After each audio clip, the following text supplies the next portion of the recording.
Let's look at the kind of people who want life coaching. First of all, executives. Executives are people who are in a position which can be a little bit tentative. It can be a situation in which if they excel, they can do really well, and if they don't, they may get fired.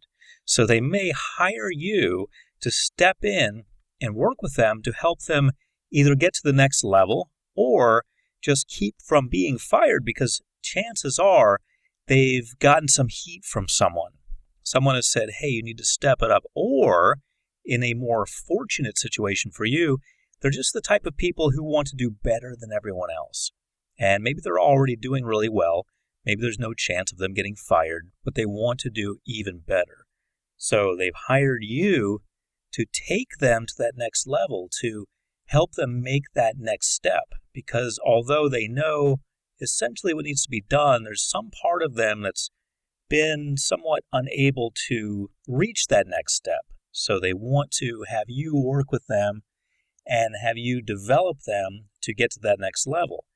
In a situation like this, where you're working with executives, it can be a very wonderful situation, because an executive is usually an employee. They're usually working for a large corporation, sometimes a startup corporation, but usually a large corporation. But they have a very clearly defined path. They know exactly what they need to do to get to the next level. So an executive is usually not in a position where they don't really know what to do. They don't really know what needs to be done. They usually have a very clear path. They can look at other executives in their corporation who are actually doing well, actually doing what they want to do, and they can say, hey, I want to be like him, or I want to be like her. Help me get there. So the pattern that you need to follow with them becomes fairly easy, fairly easily laid out and easy to follow. All you have to do is look at other executives in the same company who are actually doing well and start helping the person you're working with pattern their activities after the successful person. So it consists of getting them to stop doing what's not working and to start doing some new things that perhaps they haven't even thought of that the other executives are doing. So sometimes this requires you to do a little homework to find out what the other executives are doing that's actually working, and then to share it with them. But in many cases, when working with an executive, it'll be very clearly spelled out. The corporation knows what it wants, knows how to make that executive more successful and productive. All you have to do is get the executive to do those things. Business owners. Here's where you get into a group of people who don't have necessarily a clear path like executives. An executive is hired, and they're usually fit into the corporate structure. They're told that if you do A, B, and C, you will probably be promoted to the next level after X number of years, and you'll probably get a retirement after this amount of time, and you need to keep doing these things. We're going to train you at seminars that we're going to make you go to and teach you how to do this and that. So that's the way an executive's life goes. It's very patterned. A business owner, however, is trying to put all those pieces together, him or herself. They're trying to create that structure under which hopefully other people will operate eventually. Hopefully there will be executives under that business owner eventually. But in many cases, when you're working with a business owner, they've got just a handful of employees. Sometimes when you work with a business owner, they'll have a lot of employees. They'll have a large company. But in many cases, the company is not going to be huge. It's not going to be thousands of employees. If you find yourself in the fortunate situation of working with a business owner who has thousands of employees, then that's wonderful, because you're going to have the opportunity to work with a person who's going to be able to reward you very well. And sometimes people who hire life coaches will pay based on results. And for a huge company, a 1% increase can be a lot of money. And a percentage based on that, let's say 10% of a 1% increase, that can be a lot of money for you. So In some cases, you'll find yourself in those situations. In most cases, you'll find yourself where the business owner is just starting out and they don't want to go under. They want to go above and beyond, just like the executive, but they don't really have a clear path because they're a business owner. They make their own path, their own way. This can be a little bit of a challenge for you because rather than having the blueprint like you have with the executive, you don't really have much. You just have the open seas and you have no map, and you have to create your map to navigate through those seas. And those seas can be awfully stormy for a business owner because sometimes they don't know certain legal things yet.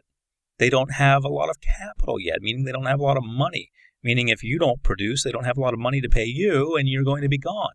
So you need to keep in mind the limitations of a business owner. But on the other hand, there's the excitement factor. There's a lot of wide open space. There's no clear path, so you can help create paths that you feel are going to work based on your studies of other businesses. Let's look at small business owners who are self-employed. Now, small business owners who are self-employed are the same as business owners, but I wanted to bring this category up to emphasize the idea of small business owners. When I say small business owners, I mean that they may not even have an employee, or if they have an employee, they have an employee. They have one employee. So small business owners who are self-employed are really not much different than business owners, but I brought up the point of self-employed here to show that they just made that step. It's fairly recent for them. They used to be employed, now they're self-employed. Maybe they were an attorney working for a law firm. Now they're working for themselves, and they want to build their own law firm. They're self-employed now, and it's a small business, maybe just them, maybe just one other person with them, but it's a small business. Here you really, really have your work cut out for you because you are someone who's been called in, and there aren't many people who have been called in. Maybe there's been the assistant who works for the business owner. They've been called in, so to speak. They have a job. As temporary as it may be, they have a job. You've been called in. Okay, they added one other person to the mix. They are very skeptical about having you there. You've got to realize that. You've always got to realize the ground you're standing on. The ground you're standing on as a life coach, unfortunately, tends to be a little soft most of the time because you're first in line to go. Now, I know I keep saying that over and over. You may get fired. You may be the first in line to go, etc. But it's true. It's absolutely true. It's reality. You have to accept that. You also have to accept the fact that you may be let go many times, and that's okay. You may have 10 clients. The next day, you have 7. The next day, you have 5. The next day, you added a few, you have 8. You never know. It's up to their discretion. You can have a contract, which is always nice, but they can always let you go even if they follow the contract. And realize that if you're not performing up to their expectations, then it's really not going to benefit either of you for you to stick around. You don't want to be in that kind of situation. But a small business owner who's recently self-employed is going to be a pretty much bare bones person, meaning financially they're not going to have a lot of resources, so they're going to be monitoring everything that you do. Everything that you do should coincide with making them money as soon as possible. But this is one of the categories you're going to be dealing with, the small business owners who are recently self-employed. How about managers who want to improve their leadership skills? This is a lot like the category of executives. Managers who want to improve their leadership skills are people who may not be as high up as executives. They may be somewhere in the middle. They're not working in the mailroom, so to speak, the proverbial mailroom, but they're not really sitting in the top floor corner office with the view of the city or the mountains either, somewhere in the middle. They're managers who want to improve their leadership skills. Managers are people who manage others. So leadership is very important for them. That's what they do. Not everyone who is called a manager has good leadership skills. Sometimes people are put into management positions because they're very good at what they do. So the company assumes that since they're very good at what they do, they can help others to be very good at doing the same thing. So if Mary is good at filing, or Jim is good at filing, then the company may assume that they can promote both Mary and Jim to help other people file. Mary can handle one aspect of the filing department, Jim can handle the other. They can both be managers, and we'll see how they do. Well, it doesn't always work that way. Part of my training at my doctorate level classes was in administration, learning how people work with other people, learning how they get along, learning how they use their skills. Sometimes people have skills, sometimes people don't when it comes to leadership.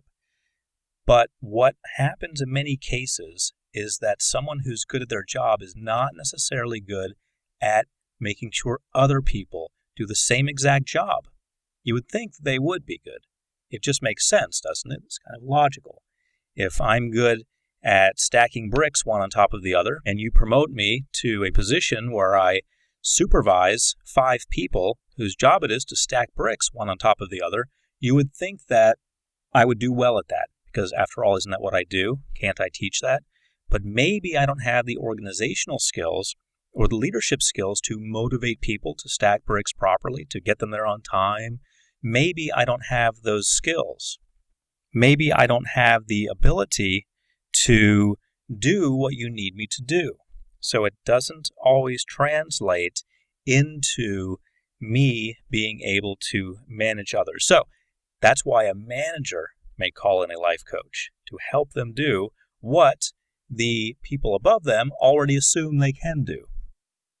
How about people who want growth in their relationships? Every now and then, you're going to have someone who is going to call you in because they're just not really good at relationships. They're not good at making them work. Things aren't going so well for them.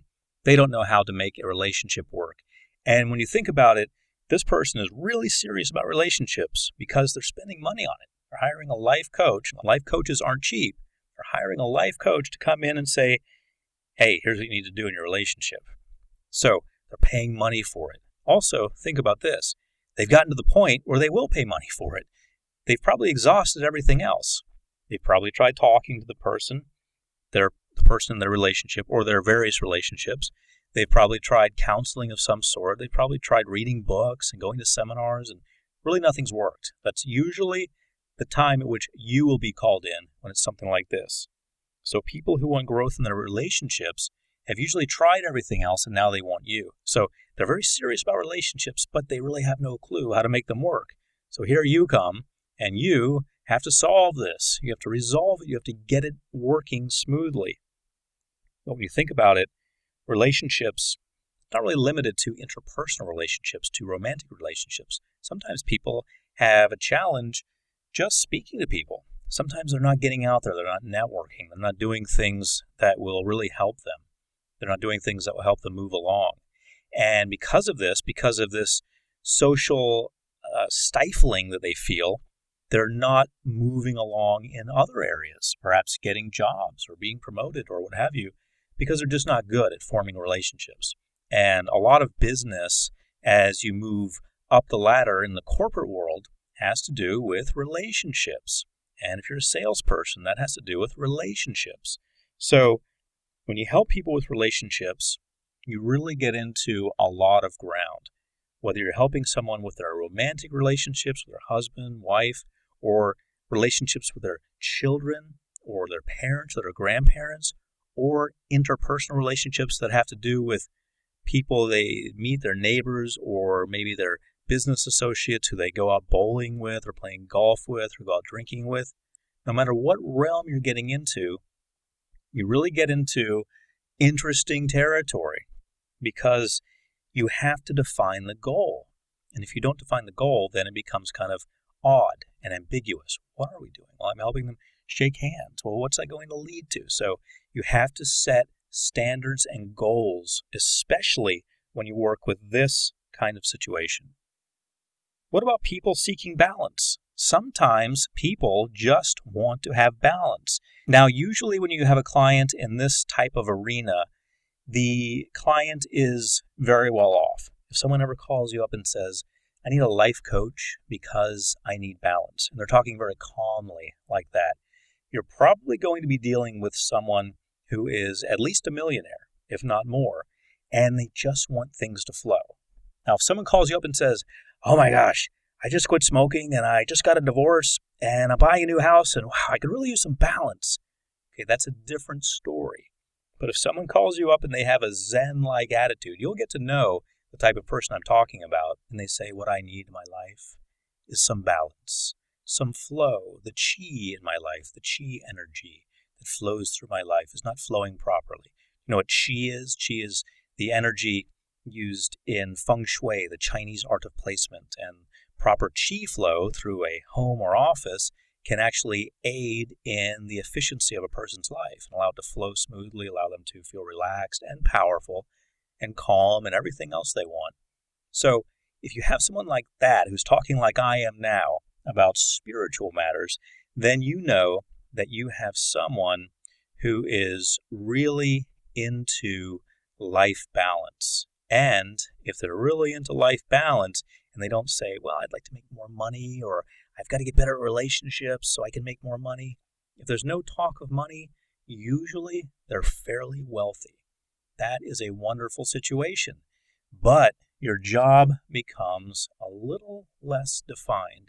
Your job becomes a little more ambiguous when you get into relationships and just finding balance in general. Your job becomes one that you must start to quantify. You must start to put numbers on. You must say, okay, well, you're only meditating 3 times a week. How many times a week would you like to meditate? You see what I'm saying? You have to, no matter what category you're working with, get it into numbers. Get it into something that's schedulable. You have to be able to schedule it, and you have to be able to count it, because there has to be measurable improvement in order for you to be contributing to them in a measurable way. Now, occasionally, you're going to have clients who don't really care about that. They just want you around to help things flow smoothly. If you find a situation like that, you have found one of your cornerstone clients, because they'll probably keep you forever unless they stop liking you for some reason. As long as you stay in their good graces, you'll probably have them forever. If they don't care about numbers or quantifying or schedule, they just want you to help them have things flow. Then go with it. Let go of everything I said about numbers and scheduling and work with what they say. They're the boss. If you find one of those clients, which are rare, then keep them forever. What about people who want growth and change? Now, people who want balance are a little different from people who want growth and change.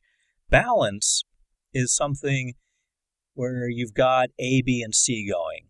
You've got maybe the grandchildren, and you've got the yacht, and you've got this idea for a movie script.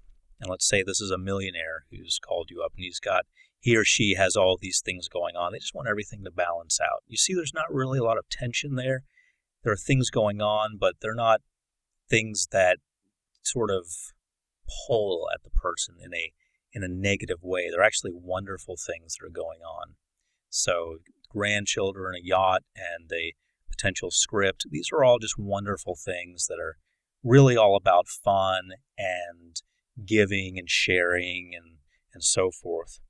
However, what if a person specifically says they want growth and change? Okay, this is a person who's not really successful yet in their own mind. Keep in mind, you can be dealing with the richest person in the world. If they're not satisfied yet, then they're not successful. Some of the wealthiest people in the world are some of the least successful people in the world because they haven't reached their own personal best yet. They haven't satisfied themselves.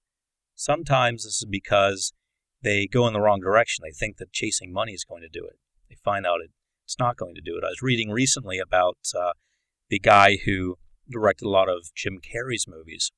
He sold his stuff, all his toys, his Hollywood toys, as he called them, and he moved to a trailer park. Because although he was a multimillionaire, he just wasn't satisfied. He felt that he was part of a corporate machine or something like that. And he wanted to get away from all that and just live a more pure life. So now when he has people talk with him, he requires them to paddle out on the water with them on a board before they talk to him.